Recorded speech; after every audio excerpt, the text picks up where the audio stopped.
जय मसी नमस्कार। अर्को नयाँ भिडियोमा यहाँहरूलाई स्वागत छ। यो भिडियो चाहिँ यो काम हामीले झापा धरमपुरको चर्चाबारीमा गरेको साइट हो।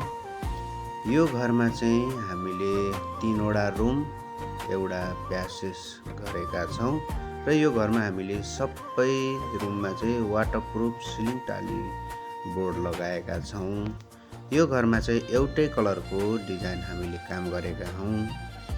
यदि हजुरको घरमा पनि यस्तै खाले सिलिङ टाली यदि लगाउनु पर्ने भएको छ भनेदेखि हामीलाई कन्ट्याक्ट गर्न सक्नुहुनेछ। तपाईले स्क्रिनमा देखिएको नम्बरमा कन्ट्याक्ट गर्नुभयो भने हामी नेपालभरिको जुनसुकै ठाउँमा पनि आएर हामी काम गर्न सक्नेछौँ। यदि गर्मी बढेसँगै तपाईलाई पनि चाहिएको छ भने चाँडै सम्पर्क गर्नुहोला भन्न चाहन्छु। स्क्रिनमा देखेको नम्बरमा तपाईले कन्ट्याक्ट गरिकन जोडिन सक्नुहुन्छ। धन्यवाद।